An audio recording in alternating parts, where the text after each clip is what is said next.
Kan masyarakat taunya dokter itu gelar penghormatan gitu ya. Kalau tahu nama dokter, buat yang jomblo aja. Halo Chimsa, welcome to Chimsa Podcast dengan Dog Mood White Coat Series From Classroom to Hospital. Di sini saya dengan Amina selaku moderator. Hari ini kedatangan tamu spesial loh. Perkenalkan ada Dr. Hasani Farhan. Halo. Halo teman-teman semua. Oke, nah sebelum kita mulai berbincang-bincang nih, izinkan saya untuk membacakan CV dari dokter. Biar kita lebih kenal ya. Karena Betul. kalau tak kenal maka ta'aruf ya. Unisba banget ya. Tentunya.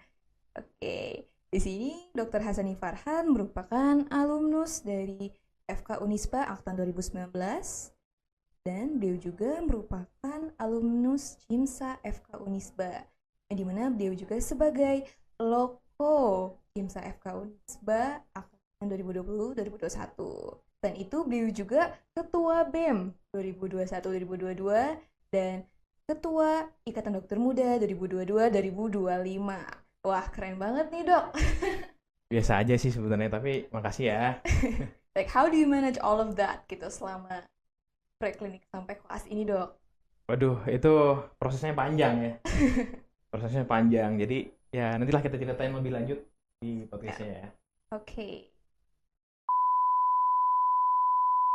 Nah, dengar-dengar dokter habis umdok ya nih? Betul, kebetulan alhamdulillah sekitar bulan lalu ya, tanggal 22 Juli aku khususnya baru selesai sumpah dokter ya. Jadi secara like artis ataupun secara standar profesinya sudah sah menyandang gelar dokter gitu. How does it feel after all this year akhirnya dipanggil dokter gitu? Campur aduk sih sebenarnya ya. Kalau ditanya gimana sih perasaan kamu ketika dipanggil dokter gitu, apalagi menyandang gelar dokter gitu ya. Kan masyarakat taunya dokter itu gelar penghormatan gitu ya. Kalau tahu nama dokter, buat yang jomblo aja kayak idaman, apa istilahnya tuh idaman, menantu idaman gitu kan kalau tahu dokter gitu. Padahal kan kalau misalnya ditelusuri lebih lanjut kayak ternyata ada tidak seidaman itu ternyata. Jadi kalau misalnya ditanya perasaan aku menyandang gelar dokter, ya itu campur aduk ya. Campur aduknya pertama, di sisi lain aku senang karena proses panjang untuk menjadi seorang dokter gitu kan. Sekolahnya aja sarjana 3,5 tahun. Terus koasnya kurang lebih ya 2 sampai 2,5 tahun. 6 tahun untuk sekolah aja. Untuk praktek sendiri itu ada lagi harus pengabdian kan, namanya internship 1 tahun. Jadi kurang lebih dokter itu bisa praktek secara mandiri menghabiskan waktu 7 tahun. Jadi ketika menyandang gelar dokter, ya alhamdulillah senang dan luar biasa banget lah perasaan ini. Tapi di sisi lain ada perasaan sedihnya, sedih takut tidak bisa memberikan manfaat untuk orang banyak karena mungkin knowledge-nya masih kurang. Ya begitulah. Jadi ya campur aduk aja kalau ditanya perasaan aku gitu. Tapi ada pelongnya nggak? Plong banget, plong banget. Plong banget, alhamdulillah akhirnya selama ini stresor ya. Kan salah satu stresor mungkin teman-teman juga ngerasain kan di fakultas kedokteran gimana dinamika di kedokteran gitu. Untuk menjadi seorang dokter itu tidak semudah itu gitu. Tidak semudah yang kita dan orang-orang bayangkan. Itu sih, jadi ya plong banget gitu ketika dapat gelar dokter. Tadi kan udah di-mention ya, kita tuh studinya lama. 3,5 tahun di klinik dan 2 to 2.5 years of koas. Nah, kita tuh terutama mahasiswa preklinik ini agak takut nih sama koas. Takut sama lingkungannya, takut sama dokternya, atau apalagi pasien nih. Apalagi kan sekarang ada kasus-kasus pasien udah mulai berani ya terhadap nakes, terutama dokter-dokter. Nah, jadi based on your experience nih, Dok, ada tantangan apa saja yang dokter alami nih, terutama pas terjun pertama kali dunia klinis? Izin jawab ya. Jadi ini aku disclaimer dulu. Pertanyaan ini aku jawab sesuai dengan apa yang aku rasakan karena mungkin setiap orang punya persepsi yang berbeda dan pengalaman yang berbeda dalam menghadapi perpindahan ataupun transisi dari dunia sarjana pendidikan kedokteran ke dunia profesi dokter ya, atau bahasa awam tadi yang disampaikan kalau misalnya pendidikan sarjana itu kita sebut biasanya dengan tahap preklinik. Kalau misalnya setelah itu ada lanjut tahapannya namanya pendidikan profesi atau kita sebut dengan klinik itu bahasanya. Jadi mungkin biar teman-teman penonton tahu juga ya. Jadi preklinik sama klinik jadi nggak bingung. Nah, itu sih kalau untuk apa namanya tadi tanyanya apa? Bagaimana cara ini ya? Tantangan apa yang dokter alami pas pertama kali koas? Oke, itu kalau ditanya tantangan banyak banget. Tantangan yang paling berbekas, yang paling PR di aku itu adalah pertama tadi masalah adaptasi. Nah, kita kebetulan aku kan angkatan 2019. Angkatan 2019 sedikit cerita ya biar tahu juga. Angkatan 2019 itu kebetulan masuk cuman setahun. Setelah itu kita dirumahkan, diisolasi karena kan COVID ya, COVID-19. Oh, iya. Nah, setelah itu kurang 2021 kalau nggak salah aku itu kita masuk lagi. Jadi kita harus beradaptasi. Yang awalnya misalnya kita kuliah secara offline gitu ya, ketemu sama dosen, ketemu sama sama teman-teman yang lain secara offline di kampus. Tapi karena COVID-19 mungkin teman-temannya juga merasakan ya. Kita dirumahkan, kita harus adaptasi dengan situasi yang ada pada saat itu. Akhirnya kita belajar secara online. Kuliah jadi Zoom meeting secara online ya, via daring. Terus juga skill kita dengan alat seadanya membuat skill di rumah. Misalnya ada skill suntik ya, injeksi gitu, intramuskular atau intrakutan. Nah, itu tuh kita ya cari sendiri alatnya di rumah. Dengan alat seadanya ya kita bikin video, kita take. Nah, itu tuh menurut aku itu menjadi tantangan ketika kita masuk ke tahap klinik ya. Kita yang belum terbiasa bertemu dengan pasien secara langsung, karena kita tadi online ya, kita biasa latihan dengan manekin ala kadarnya gitu istilahnya. Ya akhirnya kita agak kesulitan diadaptasi. Tapi ya tidak ada namanya yang sulit. Semua yang sulit itu bisa kita kejar gitu dengan proses. Tapi proses itu ya pelan-pelan gitu. Itu sih paling tantangan aku diadaptasi aja gitu. Dari preklinik ke tahap klinik. Berarti pas terjun tuh agak kaget dikit ya? Kaget banyak sih sebenarnya. Kaget banyak sih. Karena kan banyak perbedaan ya. Banyak perbedaan dalam hal adaptasi itu sebenarnya banyak yang harus diadaptasi. Pertama masalah orang-orangnya. Kita yang biasa di kampus cuman ketemu sama dokter, sama teman-teman yang lain, ternyata kita di rumah sakit banyak ketemu sama pasien dengan beragam macam pasien, ya kan? Sifat manusia itu kan macam-macam. Terus juga kita ketemu sama namanya perseptor atau disebut ya sama kayak dosen lah kalau di kampus tuh. Kalau di koas itu di Unisba khususnya disebut dengan dosen pendidik klinis, dokdiknis atau perseptor nama lamanya gitu. Nah itu kan perseptor juga ada bermacam-macam karakter ya, yang memang ada yang tegas, ada yang ya mungkin anak koas taunya kayak dokternya suka marah, padahal sebenarnya bukan marah. Kalau kita kaji lagi lebih lanjut sebenarnya niatnya baik untuk mendidik kita gitu. Itu sih banyak. Sama tenaga medis yang lain juga kayak perawat, terus bidan. Nah itu kita harus adaptasi untuk komunikasi bersama mereka itu sih. Dengar-dengar tuh ada juga ini ya. Jadi kita Apa tuh tuh? selama 2 tahun itu tuh kita tuh ganti-ganti ya. Karena bolak-balik antara rumah sakit A ke B, C, terus ada ini ya kayak blok-blok lagi gitu. Oke. Ya, mungkin lebih ke sistem rotasi ya. Sistem rotasi rumah sakit. Nah, jadi sebenarnya tiap kampus, tiap fakultas itu punya pedoman masing-masing. Tapi secara umum pedomannya sama. Mungkin teknisnya di lapangan yang berbeda. Kalau Unisba, ini aku cerita Unisba aja ya, kampus kesayangan kita gitu ya. Kalau Unisba itu pada saat aku koas itu tuh dibagi menjadi 16 stase. Nanti boleh dilihat stasenya apa aja. Ada 4 stase mayor sama 4 stase minor. Mayor diantaranya itu kayak misalnya ada anak, ilmu kesehatan anak, terus ilmu penyakit dalam, ilmu bedah, sama satu lagi, aku jadi lupa ya, ilmu anak, penyakit dalam, bedah, mayor satu lagi, obgyn, ya kandungan dan kebidanan. Nah, sisanya itu stase minor. Nah, kalau untuk zaman aku itu stase mayornya satu stase mayor itu menghabiskan waktu kurang lebih 12 minggu. Satu stase mayornya berarti kurang lebih berapa tuh? 3 bulan ya? 3 bulan stase mayor. Kalau sedangkan untuk stase minornya itu mulai dari 2 minggu sampai 4 minggu. 2 minggu itu gigi dan mulut. Kalau 4 minggu tuh stase-stase yang lain. Kayak kulit, mata, syaraf, jiwa itu 4 minggu. Nah, itu sih kalau dulu. Jadi sistem prosesnya kayak gitu. Nah, untuk sistem perputaran rumah sakitnya itu tergantung dari kampus. Tapi biasanya kalau Unisba, kalau untuk satu stase mayor biasanya dibagi menjadi dua rumah sakit. Misalnya contohnya aku dulu stase pertama mayornya adalah penyakit dalam. Nah, dibagi nih kebetulan kelompok aku itu penyakit dalamnya misalnya penempatan rumah sakitnya ada di rumah sakit Al Islam sama rumah sakit Muhammadiyah gitu. Yang lain juga bisa berbeda gitu. Tuh. Itu sih kalau buat sistem rotasi perputaran rumah sakit dan sistem stase ya.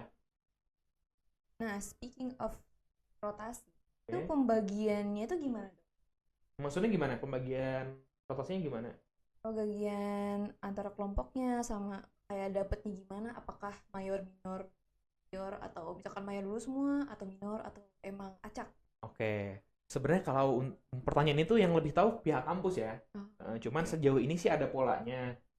Eh, Kalau angkatan aku kebetulan rata-rata ya, rata-rata biasanya satu angkatan itu yang koas itu jumlah kelompoknya sekitar 17 sampai 20. Kelompok. 21 kelompok yang aku tahu ya, tiga angkatan terakhir yang aku tahu. Nah, satu kelompok itu isinya kurang lebih 9 sampai 10 orang atau ya 9 sampai 11 orang. Nah, untuk penempatan anggota kelompok itu tuh nanti biasanya sebelum kita masuk koas itu tuh ada tes kejiwaan sama tes semacam tes akademik, itu aku lupa namanya. Nah, itu nanti dari situ juga salah satu penempatan kelompok dari situ. Nanti tes kejiwaan itu seingat aku ya, nanti ada klasifikasinya. Ada yang merah, ada yang hijau, ada yang kuning, sama ada yang hitam. Nah, itu aku nggak tahu detail tuh karena nggak dikasih tahu sama kampus kira-kira yang hitam tuh ada kecenderungan stresnya lebih berat atau gimana, aku kurang tahu. Nah, itu yang tahu pihak kampus. Yang jelas itu yang jadi pertimbangan penempatan anggota kelompok. Jadi memang betul-betul disesuaikan. Misalnya yang pas akademik IPK-nya tinggi, nanti ditempatkan mungkin di setiap kelompok tuh ada satu. Terus misalnya yang aktif organisasi misalnya nanti ditempatkan di kelompok satu gitu. Jadi seimbang lah, balance gitu untuk penempatan anggota kelompok gitu sih. Kalau untuk penempatan tadi rumah sakit ya, Ya. penempatan rumah sakitnya itu tergantung kampus. Tapi Hmm. biasanya ada polanya. Misalnya nih kayak kelompok 3 angkatan aku, oh ternyata sama nih kayak kelompok 3 angkatan atas, angkatan 2018. Penempatan polanya misalnya kayak minor, minor, mayor, atau mayor dulu baru minor. Tapi ya itu nggak ada yang tahu, itu yang tahu kampus. Tapi biasanya ada polanya. Kalau aku kebetulan 1 tahun pertama tuh banyak yang minor. 1 tahun pertama koas tuh banyak yang minor, terus tahun kedua baru ada mayor satu, terus minor-minor lagi, mayor, baru nanti ditutup sama mayor aku. Gitu. Itu berarti setiap stase itu ganti kelompok juga nggak? Ya, oke. Kalau di Unisba, alhamdulillah, kalau menurut aku pribadi sebenarnya sistem itu pergantian kelompok tuh ada plus minusnya. Kalau di fakultas lain yang aku tahu kayak fakultas tetangga ya, yang pernah satu rotasi bareng kita di rumah sakit yang sama, itu mereka ganti-ganti setiap stase, mereka ganti anggota kelompoknya. Nah, kalau Unisba itu kebetulan nggak ganti. Jadi selama 2 tahun kita koas dari awal sampai akhir, itulah yang akan menjadi anggota kelompok kita. Itu yang istilahnya menjadi ya keluarga kita lah di rumah sakit, untuk belajar ya, untuk curhat dan lain-lain itu. Jadi selama perpindahan stase ini, dokter ada tips gak yang that actually help you out selama koas ini untuk adaptasi cepat? Oke. Sebenarnya gini, kalau aku pribadi ya, aku alhamdulillah, aku kemarin kan kesulitan di adaptasi. Tapi alhamdulillah tidak selama itu untuk beradaptasi dengan lingkungan yang ada gitu. Tipsnya gimana? Tipsnya kalau menurut aku, misalnya kita anggaplah kita masuk di jasa mayor gitu ya. Kita mau masuk di bagian obgyn misalnya kan, kandungan dan kebidanan. Misalnya tadi Amina ya. Ya. Amina misalnya nanti koas terus misalnya kita udah tahu minggu depan bakal masuk di sasa obgyn, kebidanan kandungan. Nah, tipsnya adalah hari pertama itu, pertama 1 minggu sebelum, kalau bisa mulai baca-baca dulu kasus-kasus yang sering keluar di kandungan dan kebidanan. Itu sih. Itu pertama. Jadi kalau mau dipelajarin semua kasus kan agak agak bukan nggak bisa ya. Bisa tapi butuh proses yang lama. Sedangkan ya kita cuma punya waktu 3 bulan kan. 12 minggu. Jadi harus pinter pilih-pilih mana kasus yang sering keluar dan yang harus kita pahamin, mana yang kasus yang mungkin yang jarang keluar, mana yang kasus yang memang kompetensi kita sebagai dokter umum harus kita tangani sampai selesai, mana yang bukan kompetensi kita sebagai dokter umum atau yang kita cukup tahu aja sebagai dokter umum tuh yang mana. Itu yang pertama. Untuk mudah beradaptasi ya. Terus kedua, tapi ini yang pertama tadi itu tidak semua mudah dilakukan karena yang berat itu yang aku tanyakan ke teman-teman juga adalah transisinya cepat. Contoh nih, misal kan misal Sabtu tuh kan kita masih di bagian bedah misalnya. Seninnya udah harus pindah lagi di obgyn. Nah, itu yang bikin adaptasi itu tidak semudah itu. Tapi aku yakin teman-teman semua pasti bisa itu. Itu tipsnya sih. Nah, menurut dokter, seberapa relevan pelajaran-pelajaran masa preklinik nih kayak anatomi, fisiologi, patologi di dunia koas? Dunia koas ya. Kalau ditanya relevansi, aku jawab sangat relevan. Sangat relevan. Karena apa yang kita pelajarin, yang kita hadapin di rumah sakit itu tuh saling berkesinambungan, saling berkaitan dengan teori-teori yang kita pelajarin di fakultas dulunya gitu. Jadi buat teman-teman yang sekarang masih pendidikan sarjana kedokteran ataupun yang masih koas, baru masuk koas tapi istilahnya masih bingung nih, belum nemu cara belajar, mulai dari sekarang dibiasakan. Kan teman-teman juga tahu ya di kedokteran selama sarjana aja tuh banyak banget kan materi yang harus dipelajarin gitu. Nah, itu harus pintar-pintar milihnya. Ini materinya kompetensi kalian sebagai dokter umum atau bukan. Kalau misalnya sebagai dokter umum, dipahamin betul materinya. Mulai dari definisi penyakit, terus juga yang penting-penting ya, mulai dari penyebab penyakitnya, terus bagaimana penyakit itu bisa terjadi, ya kan, patofisiologi. Nah, terus bagaimana pengobatannya berdasarkan panduan ataupun pedoman tata laksana yang terbaru. Nah, itu yang harus betul-betul istilahnya diserap lah selama pendidikan sarjana gitu. Itu sih. Berarti kita sebagai mahasiswa preklinik kita harus benar-benar nyicil ya dari awal. Betul. Karena aku pribadi aku termasuk yang menyesal ya kenapa. Jadi pas koas itu termasuk nyesal. Ini tuh kayaknya dulu pernah dipelajarin deh pas preklinik tapi aku nggak terlalu menguasain itu. Jadi akhirnya ya nggak masalah sih. Akhirnya tapi butuh waktu buat belajar lagi gitu loh. Di tengah sibuk dan padatnya ritme kita berkegiatan di rumah sakit. Gitu. Ada gak ini keterampilan atau konsep yang ada di preklinik dokter yang ternyata penting banget di koas meskipun awalnya tuh menurut dokter kayak sepele? Yang dianggap sepele yang aku simpulkan dari selama aku sekolah itu 2. Pertama komunikasi, skill komunikasi. Kedua adalah keinginan untuk latihan, skills. Nah, dulu angkatan aku ya, pertama yang masalah skill komunikasi.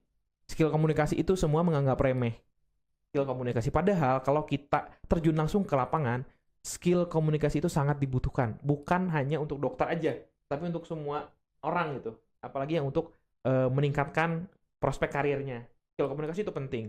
Nah, karena ini pengalaman banget nih ada dalam satu kelompok misalnya, maksudnya teman-teman koas itu satu angkatan kita kelihatan yang bisa komunikasi ke pasien, yang agak kagok gitu ya. Komunikasi ke pasien itu tuh nanti akan ngaruh ke trust ataupun kepercayaan pasien kepada kita gitu.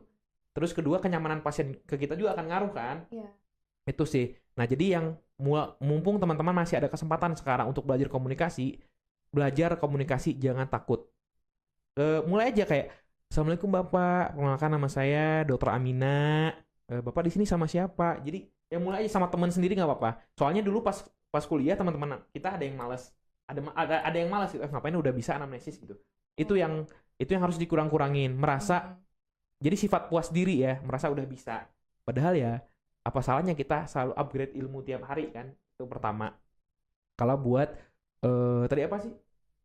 Hal yang dianggap remeh tapi ternyata penting banget. Komunikasi. Kedua adalah skill kita ke pasien. Jadi aku pelajari nih, ada 2 contoh mahasiswa di klinik mahasiswa kedokteran. Satu ini ada 2 mahasiswa ya, kita bilanglah katakanlah mahasiswa A. Mahasiswa ini dulu pada saat sarjana kedokteran dia tipe yang pintar banget, IPK-nya tinggi, tapi dia lebih suka teori. Pas OC-nya selalu fail, selalu nggak tahu penyebabnya apa, karena mungkin emang kurang belajar di skillnya, kurang mengasah skillnya, atau memang ada faktor lain, kita kurang tahu. Nah, mahasiswa kedua dia standar IPK-nya standar, tapi skill-nya juga standar aja kayak, tapi dia mau berlatih terus skillnya gitu. Jadi balance antara skill dan juga teorinya. Nah, kira-kira nanti kalau misalnya masuk koas, mahasiswa mana yang lebih cepat adaptasi? Mahasiswa A atau yang B? Yang B. Yang B, betul. Itu. Nah, itu jadi bukan masalah eh bukan masalah. Jadi di kedokteran itu bukan hanya masalah teori aja, tapi kita juga harus meningkatkan skill kita. Nah, jadi catatannya adalah buat teman-teman yang sekarang yang masih kuliah kedokteran, kan ada fasilitas tuh di kampus. Ada ruang skill, ada manekin untuk berlatih, dimanfaatkan dengan betul untuk berlatih. Karena pada saat koas tidak semua kesempatan yang ada di kampus yang dulu pada saat kita sarjana kedokteran itu kita coba di klinik gitu. Karena di sana tuh kita langsung sama pasien gitu. Jadi kalau kita nggak pernah pegang alat, nggak pernah coba tindakan, jadi pas kita di sana disuruh tindakan kita bingung sendiri. Itu. Jadi itu sih yang kita anggap remeh. Pertama skill komunikasi, kedua tadi latihan untuk skill type. Speaking of latihan skill nih, ada tips gak dari dokter dulu? Walaupun mungkin keadaannya beda ya dulu, Ya, masih beda. online, dan kita nih udah offline. Tips-tips belajar yang bisa kita terapkan, yang itu nanti akan sangat membantu saat kita menangani pasien sungguhan. Oke, sebenarnya kalau ditanya tips belajar, tiap orang punya preferensi ya, punya cara belajar masing-masing. Kalau misalnya mau ditanya tips belajar, mungkin lebih baik ditanya mungkin lebih yang punya kompetensi yang memang misalnya IPK tertinggi di akademik, terus IPK-nya tertinggi di koas misalnya kan. Aku mah alhamdulillah ya rata-rata lah. Nggak tinggi banget, nggak rendah banget juga alhamdulillah gitu. Nah, tapi kalau misalnya ditanya tips belajar, pertama kalau dari aku, kita harus kenali dulu tipe belajar kita seperti apa. Ini mungkin udah sering banget ya kayak tipe belajar kita kayak gimana, apakah kita audio ya, visual atau kinestetik atau ya campuran dari semuanya gitu. Nah, setelah itu baru kita belajar. Nah, tadi kalau misal ditanya belajar untuk persiapan OSCE ataupun skill itu gimana? Ya, pertama kita harus baca dulu panduan teorinya. Urutan kan biasanya dapat pedoman kan dari Unisba. Tapi biasanya aku selain pedoman dari Unisba itu buat skill aku pakai pedoman yang lain yang menurut aku lebih enak untuk dibaca gitu. Terus aku biasanya rangkum singkat apa aja yang harus kita lakukan. Habis itu prinsip-prinsip penting dalam pemeriksaan itu apa aja. Itu yang kita simpulkan, kita ambil. Nah, terus ya kita langsung coba ke manekinnya. Jadi jangan kayak baca terus teori tapi nggak pernah praktek ataupun pegang manekin, itu jangan. Jadi kalau bisa baca teori dikit, misal ada waktu 1 jam, ya udah baca teorinya misalnya 10 menit, sisanya praktis gitu. Coba gitu sih kalau aku. Yang namanya skill harus dilatih terus ya, Betul. Gak mungkin cukup sekali lihat doang. Betul, itu sih. Nah, selain belajar keterampilan sama komunikasi nih dokter sebelumnya pernah prepare untuk belajar bahasa gak dok? Oke. Nah, di daerah ini terutama. Oh, belajar bahasa daerah? Ya. Belajar bahasa daerah atau internasional atau gimana ini?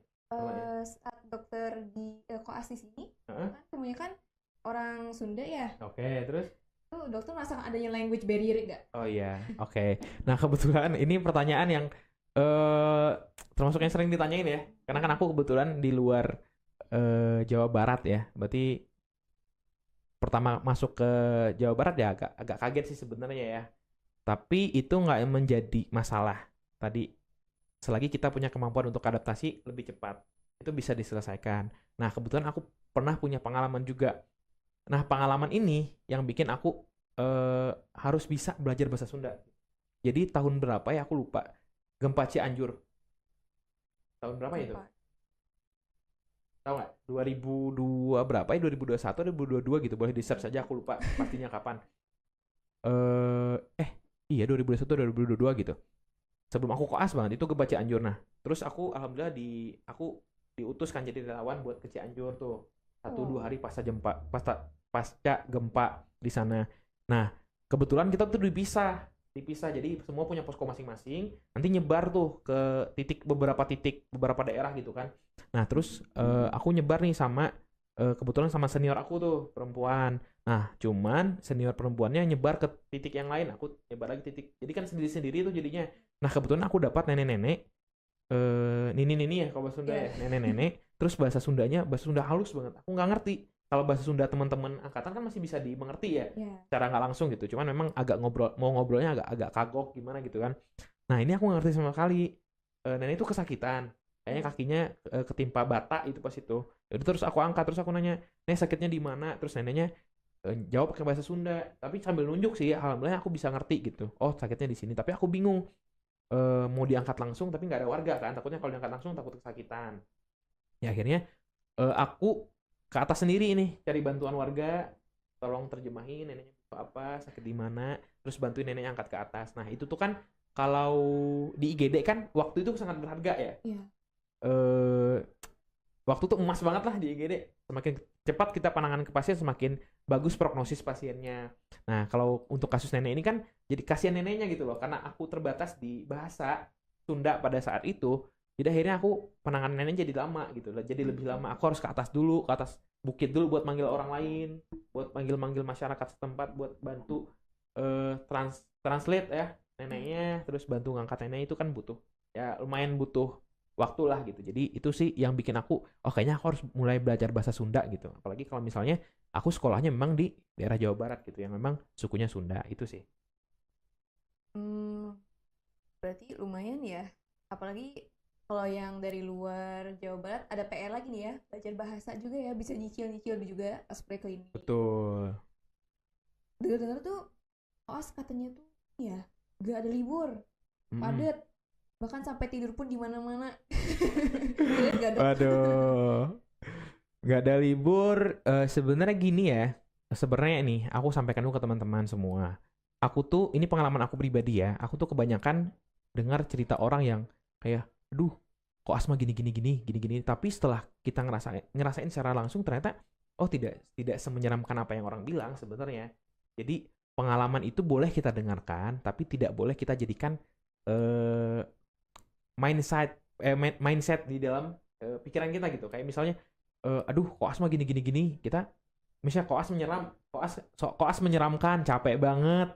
Terus sampai saking capeknya sampai tidur di mana-mana misalnya kan, terus dokternya galak-galak, terus ya tenaga medisnya kadang jutek ke kita, judes ke kita, padahal tidak semuanya seperti itu ya. Pada akhirnya nanti kembali ke kitanya, bagaimana kita menghormati orang lain, kita menghargai orang lain, ya insya Allah orang lain juga akan menghargai kita gitu. Jadi kita memperlakukan orang lain dengan baik, orang lain juga akan memperlakukan kita dengan baik. Itu sih. Jadi boleh sih dengar sharing-sharing, dapat bocoran dari kakak tingkatnya, dari seniornya kayak dunia koas gimana, tapi jangan langsung ditelan mentah-mentah. Karena misalnya kamu apa yang aku rasain selama koas belum tentu nanti apa yang kamu belum tentu sama apa yang akan kamu rasakan ketika kamu koas. Karena kan zamannya berbeda ya. Yeah. Itu ada banyak faktor-faktor yang membuat perubahan itu gitu. Ya gitu sih. Tapi memang secara umum capek, dibilang capek ya. Misalnya Kak di Mayor, jam 7 pagi masuk nih, ikut kegiatan rumah sakit sampai jam 4 sore. Terus jam 4 sore ternyata kamu, Amina, ada kebagian jaga, ganti baju, jaga dari jam 4 sore sampai jam 7 pagi besoknya. 7 pagi besoknya harus ikut kegiatan lagi kan rumah sakit. Ya jadi kurang lebih 36 jam kita di rumah sakit. Nah itu kadang yang bikin kita agak capek gitu. Pengen tidur gitu. Ya itu sih tantangannya. Salah satunya ya, masih banyak tantangan lain yang harus dihadapi untuk menjadi seorang dokter gitu sih. Okay, how do you scale your busyness from 1 to 10? 1 tuh apa? Maksudnya seberapa sibuk gitu ya? Iya. Dari 1 sampai 10. Untuk aku atau untuk umum? Based on your personal experience. Oke. Based on my personal experience, kalau untuk sibuk bisa dibilang 9 sih. Satunya bukan dipakai main tapi dipakai tidur. Ya, kalau aku. Oke. Berarti menurut dokter ini 9 out of 10 ya business-nya. Nah, bagaimana dokter mengatur waktu untuk belajar, istirahat, dan rotasi selama koas? Oke. Nah, kalau itu sih pertama kita harus paham dulu diri kita masing-masing kebutuhannya apa. Kan kayak aku kebutuhannya ketika selesai semua kerjaan, aku butuh tidur. Ya kan? Ya siapa sih manusia nggak butuh tidur, pasti butuh. Tapi ada orang yang prioritasnya ketika semua selesai pekerjaan butuhnya main. Main itu nge-charge energi dia. Nah, kalau aku charge energi aku dengan tidur. Ya mungkin tidurnya cukup, tidur yang cukup aja udah alhamdulillah banget gitu. Itu sih. Jadi kalau ya untuk manajemen waktu kita selama kita koas ya tergantung preferensi masing-masing gitu ya. Yang penting kita tahu kapan kita harus istirahat, kapan kita harus betul-betul bekerja. Tapi kadang aku juga nakal sih dulu pas koas. Maksudnya tuh nakal dalam artian kayak eh maksudnya bukan nakal yang aneh-aneh enggak ya. Maksudnya misalnya lagi pasien kebetulan lagi kosong nih, lagi nggak ada, ya udah manfaatin waktu buat tidur gitu. Oh. Dikit kayak sambil duduk atau apa gitu. Pas ada pasien yang melek lagi. Itu sih. Ya, yang nakal gitu banyak ya, curi-curi tidur. Banyak, banyak. Ya. Banyak sih kalau yang curi-curi tidur mah. Bisa dibilang mungkin kalau di kedokteran di anak-anak koas kalau curi-curi tidur mah bukan nakal ya. Bukan. Udah habits kayaknya udah Iya. kebiasaan gitu. Kebutuhan. Kebutuhan gitu. Nah, jadi di samping kesibukan ini pasti ada juga emotional stress yang mungkin lebih-lebih dari pas preklinik. Kayak pressure dari atas, dari bawah, dari pasien, terus dari teman-teman mungkin. Betul. Nah, how do you manage your mental health nih, Dok? Oke. Itu kalau itu sebenarnya kalau dari aku yang penting kita sadar bahwa kita tidak kita boleh menjadi sempurna tapi kita punya kapasitas untuk menjadi orang yang sempurna. Jadi jangan terlalu perfect kalau aku ya. Kalau aku pribadi nih, jangan punya mindset untuk selalu perfect dalam hal apapun. Perfeksionis tuh, untuk orang-orang yang perfeksionis agak PR di dunia koas. Karena ternyata di koas itu kita tidak bisa melakukan semuanya dengan perfect. Karena banyak banget yang harus dilakuin. Jadi harus ada yang dikorbankan. Makanya kita harus membuat prioritas. Prioritas mana yang harus kita selesaikan duluan. Itu sih. Kalau untuk tadi manage apa? Mental health. Mental health-nya. Itu sih pertama, kita harus sadar bahwa semua orang punya kelebihan sama kekurangan, ya kan? Jangan bandingkan diri kita sama orang lain. Itu kedua. Pertama, sadar kemampuan. Kedua, jangan bandingkan diri kita dengan orang lain. Ketiga, jangan takut salah. Iya. Itu, jangan takut salah karena kesalahan itu adalah pelajaran menurut aku gitu ya. Aku pernah dimarahin di ruang operasi karena aku nggak tahu prinsip steril dan tidak steril. Sebenarnya tahu, cuman karena di operasi itu ada pressure, ada dokter yang lihat, ada perawat yang lihat. Jadi kita, ini apain ya? Jadi akhirnya yang harusnya steril aku pegang, itu dimarahin. Dimarahin sama dokternya. Kalau nggak tahu keluar. Oh itu pengalaman. Itu mungkin salah satu stressor menurut aku ya. Nggak tahu kalau menurut orang lain. Tapi itu harusnya jadi stressor untuk mahasiswa, untuk anak-anak koas sih harusnya ya. Nah itu, yang kayak gitu tuh harus kita sadarin. Oh ya udah jangan berlarut-larut dalam, aduh gue tadi salah dimarahin dokter ini. Udah nggak usah berlarut-larut dalam kesalahan. Tapi jadiin kesalahan itu pelajaran. Alhasil aku mencoba menjadikan itu sebagai pelajaran. Alhasil setiap aku mau masuk ataupun jadi asistensi di ruang operasi, aku selalu ingat, oh aku pernah salah ini. Aku jangan sampai dimarahin lagi sama dokternya karena kesalahan yang sama. Jadi jangan takut salah. Itu sih. Jadi pertama sadar kemampuan diri, sadar kita tidak bisa sesempurna itu. Sebagai manusia kita punya kelebihan dan kekurangan. Terus kedua tahu kapan tahu batasan lah ya. Terus tadi yang ketiga ya tadi jangan takut salah. Berani mencoba itu sih kalau dari aku. Saya pribadi juga jangankan sampai koas di ruang OSI aja udah takut kayak takut salah. We cannot be away from mistakes ya. Yes. Terus menurut dokter tadi mungkin ada satu regret yang udah dokter sebutkan. Ada gak regret yang lain yang dokter rasakan sama koas yang I should have done better pas preklinik? Apa ya? Maksudnya gimana ini? Kayak kalau misalkan dokter bisa mengulang waktu, apa yang akan dokter lakukan pas preklinik lebih baik lagi gitu, biar nanti koasnya lebih lancar atau lebih gimana? Kayak yang selain tadi aku sebutkan di awal ya. Kalau dulu sih, kalau aku pribadi ya, kalau dulu, nah aku tuh dulu orangnya bukan malu bertanya. Aku punya pertanyaan ketika dokter menjelaskan sesuatu, aku punya pertanyaan, tapi males untuk bertanya. Itu jeleknya aku pada saat itu. Bukan malu bertanya. Soalnya kan ada orang yang punya pertanyaan tapi malu bertanya. Aduh takut pertanyaan gue jelek. Kalau aku lebih ke males untuk bertanya. Nah itu yang menurut yang aku sesali ketika aku koas. Jadi dengan kita bertanya sebenarnya kita meningkatkan ingatan jangka panjang kita. Tuh, jadi biar ilmu itu nggak hilang. Itu sih. Kita tahu, terus ilmu yang kita tahu dari dokternya itu masuk ke otak kita, masuk ke memori jangka panjang. Jadi kita pas koas tuh kepake, oh kayaknya gue pernah nanya ini dulu ke dokternya gitu. Itu sih aku. Kalau aku ya, itu sih. Yang misal seandainya waktu bisa diputar, aku akan di kampus akan aku jadi mahasiswa yang lebih aktif bertanya. Itu sih. Terus kalau bisa ketika dokter menjelaskan sesuatu, memaparkan sesuatu, aku betul-betul mendengarkan secara penuh enggak, tapi dibuat strategi khusus. Misalnya aku ambil bagian-bagian penting aja, apa yang menurut aku penting sebagai dokter umum. Itu yang tadi, yang mungkin dulu aku nggak melakukan itu, dan aku baru sadari pas koas, harusnya dulu pas gua kuliah harusnya kayak gini ya, yang sesali banget. Tapi ya it's okay, waktu kan jalan terus, kita selalu menjadi lebih baik lah tiap harinya gitu.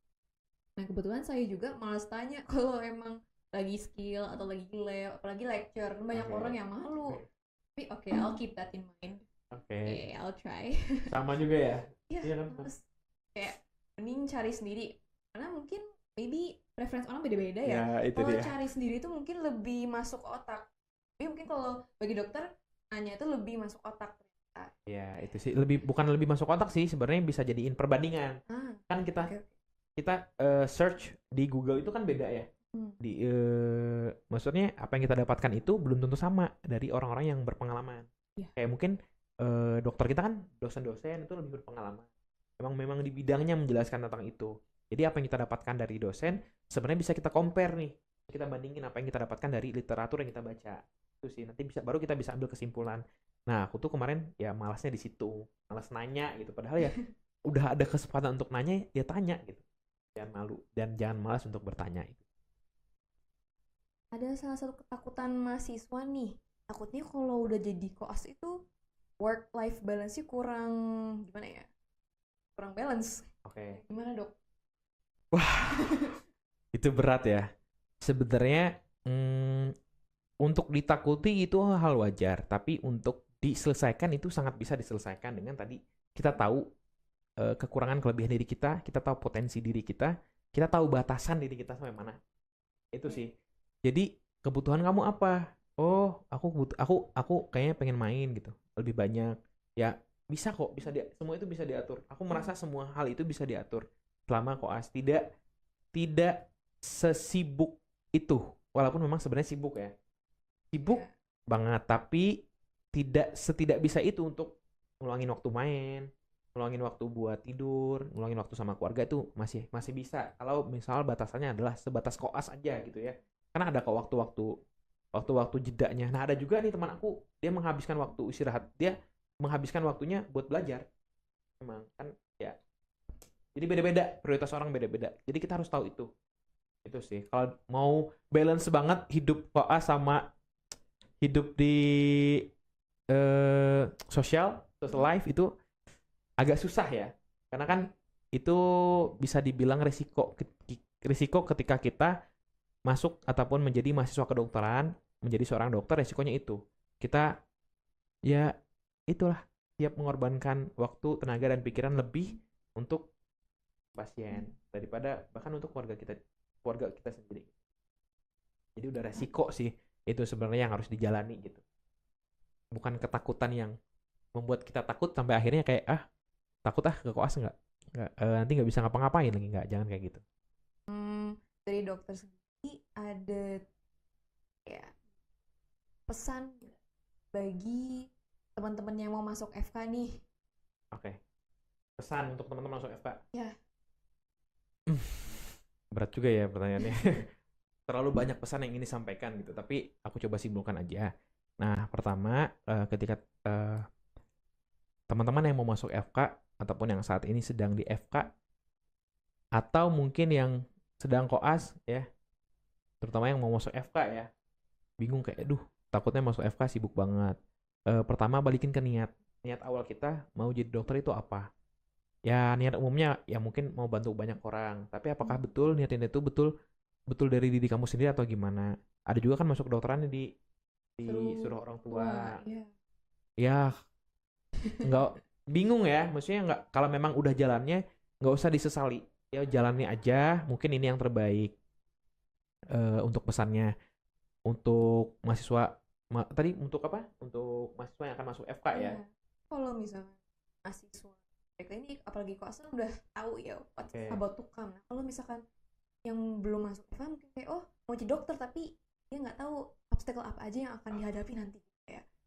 Takutnya Oke. dia udah terinfluence dengan apa aja yang seliweran di sosial media. Oh iya, oke, aku ngerti. Jadi kalau buat teman-teman, adik-adik ya yang akan memutuskan untuk masuk fakultas kedokteran, tolong dipikirkan, tolong di research secara matang apa aja sih, apa dunia kedokteran akan seperti apa. Mulai dari masa waktu belajarnya lama tadi kan, Iya. 3,5 tahun, terus lanjut 2,5 tahun, terus lanjut lagi 1 tahun, baru bisa jadi dokter. Nah, sepanjang waktu itu, biaya yang dikeluarkan juga kita tahu nggak bisa dibilang nggak murah ya. Eh, Lumayan lah gitu kan. Eh, Diskusiin sama orang tua. Terus juga pressure-nya banyak. Itu pertama, pressure dari berbagai pressure lah. Dari internal ataupun dari eksternal. Terus juga itu sih. Jadi sebelum teman-teman memutuskan untuk melanjutkan pendidikan di kedokteran atau menjadi dokter, pahamin betul arena yang akan teman-teman hadapi. Tanya-tanya ke kakak tingkatnya mungkin yang ada kedokteran juga. Jadi jangan cuman kemakan omongan orang, jadi dokter keren tuh. Nggak, jangan cuman sebatas kerennya aja. Karena tanggung jawabnya lebih besar daripada kerennya. Itu sih. Jadi sebelum memutuskan untuk menjadi seorang dokter, coba diobservasi dulu, di research dulu, kira-kira untuk menjadi dokter tuh tantangan apa aja yang nanti teman-teman hadapi. Jadi ketika teman-teman udah tahu nih, udah dapat informasi nih, dikumpulin nih informasinya, tantangannya apa aja, masa waktunya berapa lama, biayanya gimana, terus nanti tahapan-tahapannya ada apa aja. Nah, setelah dapat nih, diserap nih semua informasinya, baru putuskan, oh kira-kira gue siap nggak ya melanjutkan pendidikan di kedokteran. Kalau siap, lanjutkan. Kalau nggak siap, pikirkan, diskusikan lagi sama orang-orang terdekat gitu ya. Lanjut atau enggak. Karena kasihan sih kalau misalnya bukan passion, nggak niat dari hati, tapi dipaksakan ke kedokteran karena niat orang tua, itu kasihan. Jadi berdampak ke proses pendidikannya selama di kedokteran. Termasuk tadi ya mental health issue ya, banyak banget itu. Salah satunya karena anak kedokteran. Threshold-nya nggak kuat sih. Itu sih. Jadi buat teman-teman yang interested nih di bidang kesehatan terutama di kedokteran ya it is difficult tapi bukan berarti impossible ya, kayak banyak juga orang-orang yang sudah melewati yang mungkin kalian pikir itu sulit. So yeah, if you are ready for a challenge, take it. Yeah. There's no coming. Nah. We also have to be more responsible ya. Yeah. We choose to be it, we face it. Gak ada yang impossible. Ya. Betul. Itu dia intinya. Nggak ada yang tidak mungkin di dunia ini ya. Nah, dari dokter nih, kita nih udah mulai di penghujung acara. Oh, udah penghujung, kok nggak kerasa ya? Seru banget nih sama dokter. Waduh, makasih. Nah, do you have one last message for everyone yang kemungkinan nonton podcast ini? Pesan yang bisa saya sampaikan untuk ini, maaf ya senior saya, guru-guru saya mungkin yang udah lebih dulu menjadi seorang dokter. Ini mungkin dari saya pesan yang saya dapatkan selama saya menempuh pendidikan ini untuk teman-teman semua yang nonton. Pertama, jangan tunggu sempurna untuk melakukan sesuatu, tapi jadi berani untuk melakukan sesuatu. Ya, itu. Karena kalau nunggu sempurna, kapan sempurnanya?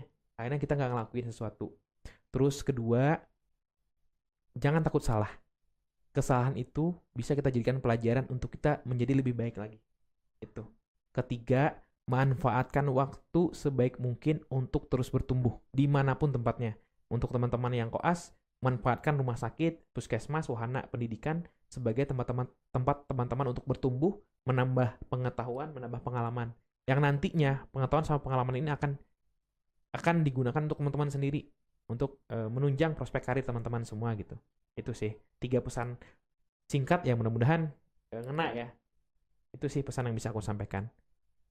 Makasih banyak ya dok. Nah, semoga dari podcast ini teman-teman sekalian preklinik, koas, maupun teman-teman yang mau masuk FK or just baru interested, semoga kalian bisa mengenal atau dapat insight ya dari dokter Hasan Di sini saya ingin berterima kasih banyak ya kepada dokter ya Oke. atas ketersediaan waktunya ya. Mm-mm. Tadi itu dokter habis dari Kebetulan sekarang lagi kan sekarang lagi baru beres sumpah nih. ya. Insya Allah doain bulan depan itu wisuda Oke. dokter dari kampusnya. Terus November itu mulai pengabdian internshipnya Baru mulai. baru mulai. Nah, jadi sambil menunggu waktu persiapan pemberkasan pengabdian, aku mengisi waktu luang aku di magang penelitian gitu. Jadi asisten penelitian itu sih. Jadi ya itu biar apa ya? Biar ada kerjaan aja gitu. Ningkatin skill lah belajar buat penelitian gitu. Karena kan nanti jadi dokter tuh kan harus kayak apa? Apa sih? Mujahid ya? Mujtahid. Satu lagi apa sih? Mujadid. Ya. Itu moto Unisba tuh ya inovatif ya. Itu. Jadi harus ya itulah. Menjiwai Unisba ya dok. Betul. Ini gara-gara aspeknya kelamaan sih. Jadi menjiwai banget. Oke nih teman-teman. Nah, jadi kita nyita waktu dokter ya. Nggak apa-apa. Maaf ya. Aku juga makasih buat Cimsa karena udah diundang kembali lagi ke Cimsa karena udah lama banget nggak ke kampus nih. Kebetulan pas lihat kampus, oh ternyata udah gini ya udah ada ruang podcast, keren banget. Pertama kita juga sangat berterima kasih kepada dokter sebagai alumni Cimsa FK Unisba as our former loco 2020-2021. Thank you so much for giving us a lot of insight, a lot of tips that might help us later in our study. Nah, okay, before that aku juga ingin meminta maaf ya dok apabila ada kesalahan dalam perbuatan maupun perkataan. Semoga tidak mengenai dokter ya. Enggak. Tenang. Sama-sama aku juga sama ya. Barangkali ada perkataan yang kurang berkenan gitu ya. Tolong dimaafkan. Mungkin ataupun kayak yang nggak sesuai apa yang paran sampean kayaknya kurang relate ya. Kan pengalaman kita beda-beda ya. Yeah. Gitu. Jadi yang aku sampaikan tadi sesuai dengan pengalaman aku gitu. But your experience is very mind opening. Something new for me. From other stories that I've heard before. So yes, I hope this is also interesting for you all. Yeah, maybe enough for today ya. Assalamualaikum warahmatullahi wabarakatuh. Dadah. Terima kasih semua. Don't forget to be active with Cimsa. Oke, dadah. Dadah. Cimsa.